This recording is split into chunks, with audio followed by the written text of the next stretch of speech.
পরিকল্পনা 0.2 ইউটিউব চ্যানেলে আপনাদের আবারও সবাইকে স্বাগত।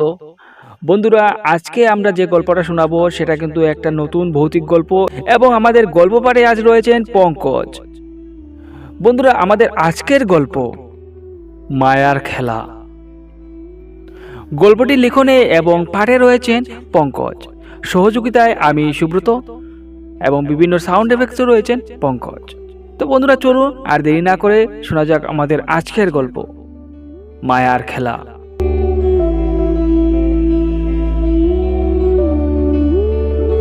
রিন্টু আর অসীম তারা দুটি ভাই। ভাই বলতে রিন্টু অসীমের মৌসাত্য ভাই, তবে কেউ বলতে পারবে না যে তারা দুটি ভাই। সবসময় তারা বন্ধুত্বের সম্পর্কের মতো চলতো। আজ দীর্ঘ 8 বছর পর অসীমের সাথে রিন্টুর দেখা। রিন্টু উচ্চ মাধ্যমিক শেষ করে পড়াশোনার জন্য বিদেশে চলে যায়, আর অসীম বাড়িতেই থেকে যায়। এখানে থেকেই সে বিয়ে শাদী করে সাংসারিক জীবনে ব্যস্ত হয়ে পড়ে। অসীমের 2 বছরের ছোট একটা মেয়ে আছে। আজ দীর্ঘ 8 বছর পর রিন্টুর সাথে অসীমের দেখা। এতদিন পর একসাথে বসে পুরনো স্মৃতিগুলি মনে করছে আর হাসছে।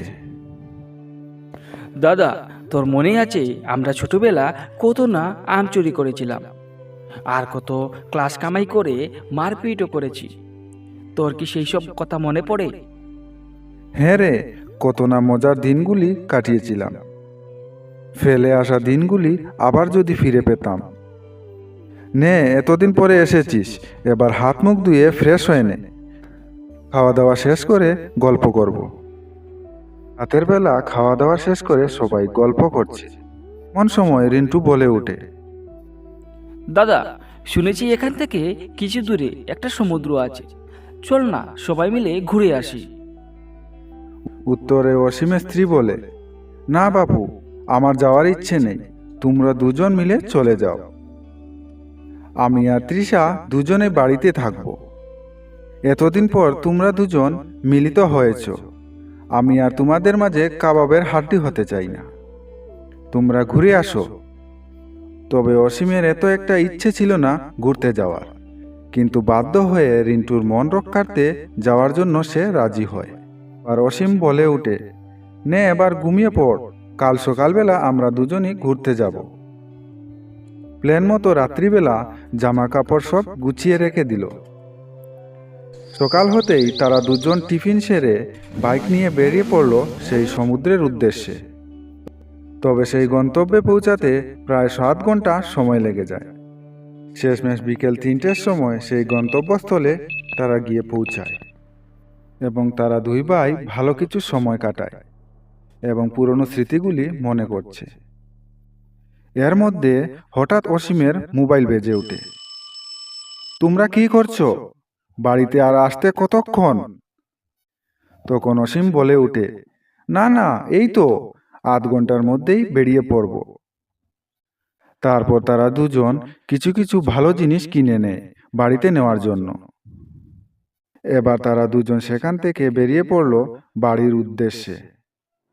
ওদিকে সন্ধ্যা নেমে রাত্রি হয়ে গেছে। তারা দুজন শুনশান রাস্তা দিয়ে বাইক নিয়ে যাচ্ছে। রাত তখন প্রায় 8টা 25। তারা দুজন গল্প করতে করতে বাড়িতে যাচ্ছে। হঠাৎ তাদের সামনের দিকে বড় জন্তুর মতো কিছু একটা পাশ কাটিয়ে চলে যায়। এই দেখে অসীম সজোরে বাইকের ব্রেক কষে। বাইকের গতি বেশি থাকায় কন্ট্রোল হারিয়ে ফেলে অসীম এবং তারা দুজনেই মাটিতে ধপাস করে পড়ে যায়। তেমন কোনো বড় ক্ষয়ক্ষতি হয়নি, তবে হাতে প্রচণ্ড আঘাত লাগে। তারপর তারা দুজন কোনো মতে নিজেকে সামাল দেয় এবং বাইকটাকে সোজা করে দাঁড় করায় এবং বাইকটিতে আবারও স্টার্ট নেওয়ার চেষ্টা করে। তবে কিছুক্ষণের মধ্যে তারা বুঝে যায় তাদের এমন ক্ষয়ক্ষতি না হলেও বাইকটিতে অনেক ক্ষতি হয়েছে। তবে অনেক চেষ্টা করার পরও বাইকটিতে স্টার্ট নিতে পারছে না।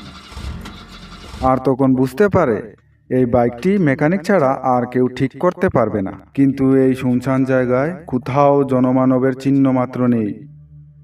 তখন অসীম পকেট থেকে মোবাইলটা বার করে কারো কাছেও সাহায্য চাইবে বলে, কিন্তু ভাগ্যটা তাদের সাথে আর নেই, ফোনটাও বন্ধ হয়ে গেছে। তারপর তারা কিছু বুঝতে না পেরে বাইকটাকে সামনের দিকে ঠেলতে ঠেলতে নিয়ে যায়। কিছু দূর আসার পর একটা মুড়ে তেঁতুল গাছের নিচে একজন লোক বসে আছে, সেটা তারা দেখতে পায়। সেই লোকটিকে দেখে তারা দুজন স্বস্তিরে নিঃশ্বাস ফেলে। যাই হোক, এই নির্জন রাস্তার মধ্যে একজন মানুষ পেলাম। তারপর তারা দুজন সেই লোকটির কাছে যায় আর বলে, কাকা, সামনে কোনো গ্যারেজ আছে? আমরা এই নির্জন রাস্তায় আটকা পড়ে গেছি। এবার সেই লোকটি তাদের দিকে মাথা ঘুরায়। লোকটিকে দেখে তাদের অদ্ভুত লাগে, যেন দীর্ঘ যুগ যুগ ধরে কোনো খাবার খায়নি, শরীরের উপর যেন কাপড় ঝুলছে, এত রোগা পাতলা কায়া।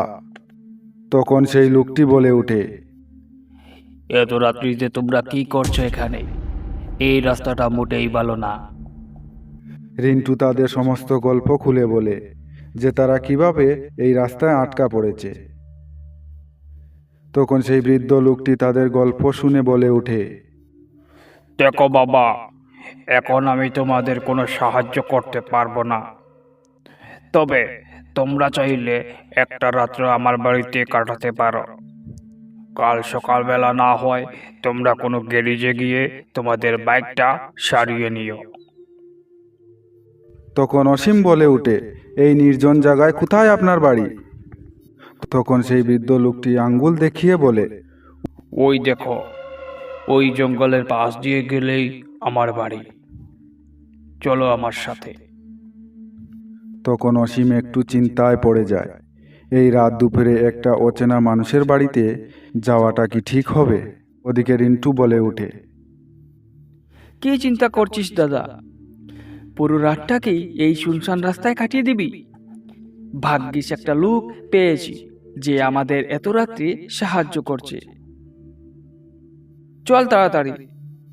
এই বলতে না বলতেই হঠাৎ করে আবহাওয়া বদলে যায় এবং বৃষ্টি, ঝড়, তুফান শুরু হয়ে যায়। তখন সেই বৃদ্ধ লোকটি বলে ওঠেন, আর দেরি করবেন না, চলুন আমার সাথে তাড়াতাড়ি। তারপর তারা তিনজন তাড়াহুড়ো করে রাস্তার পাশে জঙ্গল দিয়ে সেই বৃদ্ধ লোকটির বাড়িতে গিয়ে পৌঁছায়। তারপর বৃদ্ধ লোকটি তাদের ভেজা কাপড় সারার জন্য কাপড় এনে দেন। তারপর অসীম রিন্টুকে বলল, ভাই, তুই একটা জিনিস লক্ষ্য করেছিস? আমরা তিনজনেই এই ঝড় বৃষ্টির মধ্যে দিয়ে এসেছি। আমাদের কাপড় চোপড় একেবারে ভিজে গেছে, কিন্তু এই লোকটার শরীরে এক ফোঁটাও বৃষ্টির জল পড়েনি। উত্তরে রিন্টু বলে ওঠে, দাদা, এ কি বলছিস তুই?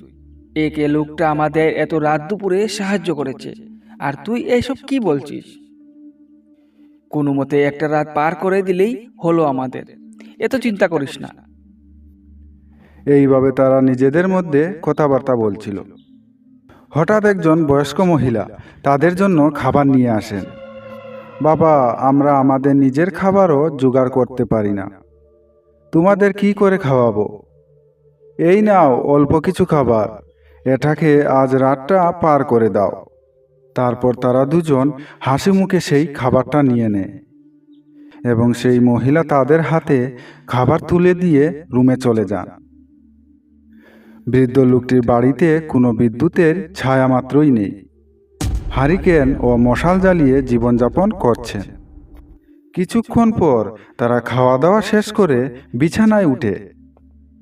বিছানায় উঠা মাত্রই রিন্টু ঘুমিয়ে যায়, কিন্তু অসীমের কোনো মতেই ঘুম আসছিল না। তার ভেতরটা শুধু খসখস করছে। এর মধ্যেই দরজায় 3টা ঠুকি পড়ে। তখন অসীম উঠে সেই দরজাটা খুলে। দরজার ওই পারে ছিল সেই বৃদ্ধ লোক।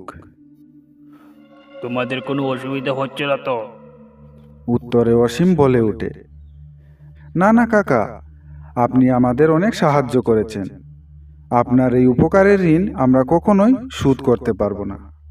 বৃদ্ধ লোক হেসে বলেন, কেন পারবে না? অবশ্যই পারবে।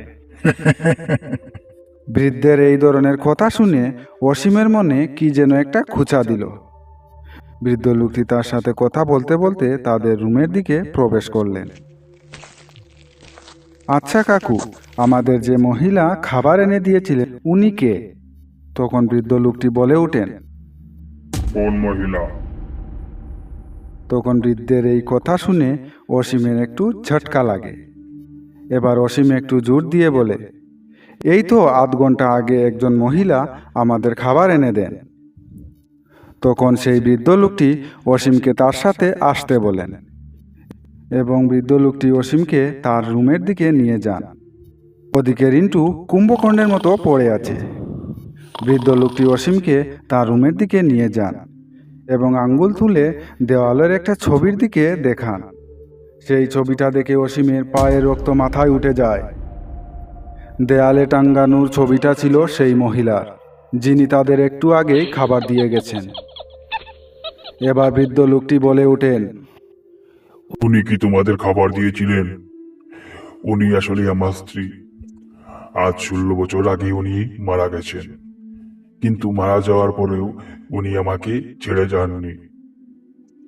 আজ 16 বছর ধরে উনি আমার সাথেই থেকে গেছেন। উনি আমাকে খুবই ভালোবাসেন। আমরা দুজনেই এই বাড়িতে থাকি। বৃদ্ধ লোকের এই কথা শুনে অসীমের হৃৎপিণ্ড বিদ্যুতের মতো চলতে থাকে। তখন অসীম এক চিৎকার করে দৌড়ে পালিয়ে যায় রিন্টুর রুমের দিকে এবং রিন্টুকে টেনে হেঁচড়ে রুম থেকে নিয়ে যায়। হঠাৎ তারা দেখতে পায় দরজার সামনে মহিলা আর সেই বৃদ্ধ লোকটি দাঁড়িয়ে আছে এবং তাদেরকে দেখে হাসছে। তোমরা চলে যাচ্ছ? আমাদের অতিথি আপ্যায়ন কি তোমাদের ভালো লাগেনি? এই বলে বৃদ্ধ লোক আর সেই মহিলাটি এক পা করে তাদের দিকে এগিয়ে আসে। এই পর থেকেই অসীম আর রিন্টুর আর কোনো খোঁজখবর পাওয়া যায়নি। অসীমের স্ত্রী তাদের অনেক খোঁজাখুঁজির পরও তাদের কোনো সন্ধান পায়নি।